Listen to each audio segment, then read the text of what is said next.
I was honestly shocked when I saw that the Tigers were minus 175.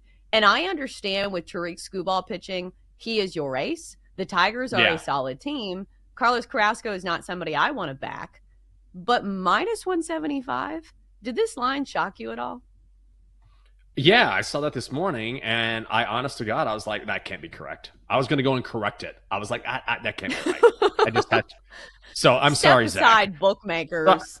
Sorry, Zach. Well, Zach put it in, and I was like, oh, I think he probably just got that backwards. And I was like, oh, wow, that is my fault. Minus 175 against the Yankees. Like, I understand it's Tariq Skubal. Okay, I totally get that, but I I would bet the Yankees on principle here. Like getting the Yankees at plus 145 is a great price on the Yankees that you're never going to get. I don't really trust Carlos Carrasco, and I get again Skubal, but also Tariq Skubal's 0-2 with an ERA near 6. Maybe it takes him time to settle down. Going up against that Yankees lineup is maybe not the crew you want to face when you're trying to settle in and get in a groove. He's too good not to continue. Like he'll regress in a positive way. We know that, but ultimately, I'd take the Yankees here. Yeah, I think for people who don't bet on baseball, this is an important thing, I think, to point out. We are not saying that we would be shocked if the Tigers win this and Tariq Skubal is good because we've seen him have some good games against the Yankees. His last four, he's gone 6 innings in all of them and only giving up 2 runs or fewer. We are not saying that we don't believe in Tariq Skubal. We are saying we do not believe in the Tigers at this price. Price makes a difference when you are betting on baseball, and minus 175 just feels too steep to me, especially when you're Mm-hmm. going against the Yankees and you look at all the numbers. The Tigers are a good lineup too, but the Yankees lead the majors in home runs. They're second in team batting average, and they're top 3, or no, they're number 1 in OPS. So when you have a lineup like that, eventually the bullpen is going to come into play. And Tariq Skubal's probably not going to pitch the entire game. Watch him go complete game shutout after I said that. But Right. you understand the point that I'm trying to make. So sometimes Mm-hmm. it feels like when you get a good team like the Yankees at this price, at plus Mm-hmm. 145, you either do that or you could probably shop around and get the reverse run line. Yankees plus 1.5 is minus 160, which means the Yankees could lose by a run and still you Yeah. win your bet. The total in this is 7 runs. So I think maybe if you can get that under minus 150, that's worth a play. I don't know. This Yeah. line just surprised me a lot. Yeah, I mean, it just doesn't make a whole lot of sense, and I'm glad that you Mm-hmm. pointed out that okay, like of course the Tigers could win. You know, it's like any team that has an ace on the mound, but is it worth the price here? And sometimes I don't want to say bet it blindly, but when you find value on a really good team, sometimes it's just worth taking a shot as opposed to maybe overpaying for a favorite. And I feel like that's what's happening here. Yeah, I think if we are doing that line of thinking, there was another game that kind of fit that mold that I was hoping to talk about. I'm scrolling and I'm looking for it. Yeah, it's the Phillies and the Braves. So, Jenks, Mm-hmm. the Phillies are minus 105 today against the Braves. Braves are minus 115. It's a great pitching matchup here. Chris Sale and Zach Wheeler. So let me ask you, the Phillies at minus 105, they look like the better team to me. They've got their ace on the mound. I understand Chris Sale's really good, but is this too good of a price to pass up on the Phillies? Yeah, I mean, I get uncomfortable betting games like this because I just never know. But I think you're right.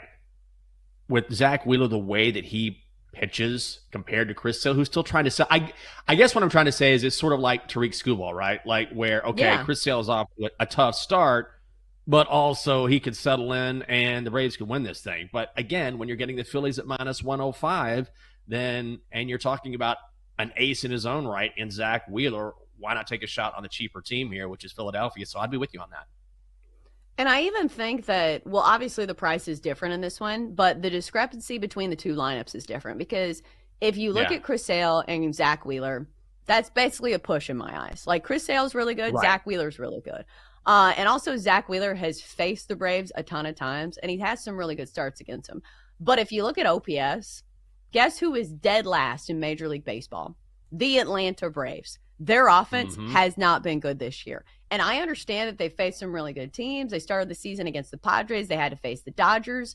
but they're going against Zach Wheeler and the Phillies. That's one of the best teams in baseball as well. So I think I'd be on the Phillies here, minus 105, a solid price for a team that's in the top 3 of just about every statistical metric. So maybe the pitching cancels itself out, and the Phillies can rack up some runs against the bullpen of the Atlanta Braves. So, Jenks, I've kind of roped you into talking about those 2 games. Free roll here. Is there a game that caught your attention?